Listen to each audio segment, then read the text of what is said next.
Okay, this is the sum. It's prime sum. Okay, given a number, find it can be expressed as a sum of two prime numbers. So what they have given right is they given a number. We have to express that number as an x plus y.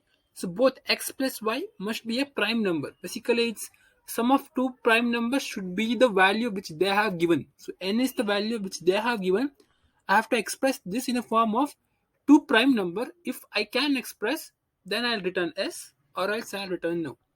So this is the number they have given n, the value n. So I want to express this n in a form of x plus y. So both this x as well as y must be a prime number. If I can express any number in a form of two prime number, I can return yes or else no. For an example, we'll take n value as 7. So 7 can be expressed as 1 plus 6, 2 plus 5, and 3 plus 4. So I have three pairs.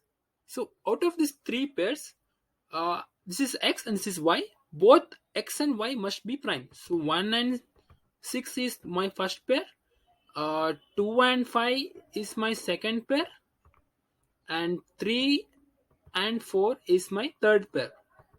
So all of this in this pair, both the digits should be a prime number. So that is how I have to express it. If I can express that, so I can easily return yes or else I can return no.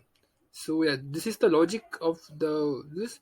So we can easily do this while making a function called is prime function, where we can check if this digit is a prime. Also we can check for this number also if this is prime. If both are prime, I can easily return yes. So we'll code it. So first, I'll write the code. So how this can be written here as if this is I, so what will be the value of this? X plus y is n, right? So I know the value of 1. So this will be n minus I. So my y value will be n minus I. So I'll just put x here. So y will be n minus x, right? So like that I'll do here. First, I'll generate all the x values. I'll start with 2 actually, because 1, I know it's not a prime number, so simply it's not a use of starting with 1. My x will be, I'll start my x value with 2. X is less than n and x plus plus. So yeah, these are my x values. What I'll check is if both x first, okay, my x have no, I'll generate my y values. My y is n minus x. So both my x as well as y must be a prime number. So this is the function which I'm going to create. I'll explain how that will be created.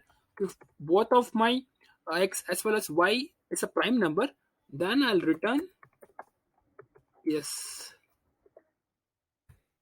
I'll check the whole. If I didn't get any of such stuff, I'll return no. I'll return it as no. Now I'll write this function. So it's a basically it's a Boolean function. Uh, Function ISP. What it will take? It will take one integer. So I'll loop it. So I is less than or equal to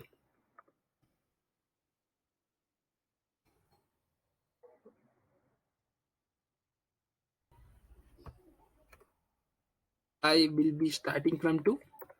I less than or equal to square root of n. This is normally a prime function which we use to calculate given number is prime or not. If any of my number is divisible by I, which gives the remainder 0, then that is not my prime number. So I'll return it as false, or else I'll return that as true. Yeah.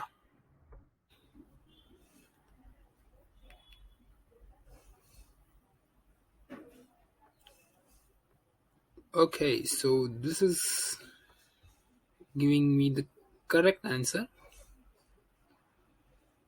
and it passed all the cases. Okay, so that was about it. If I want to briefly explain what I did is, first I've calculated all the x values.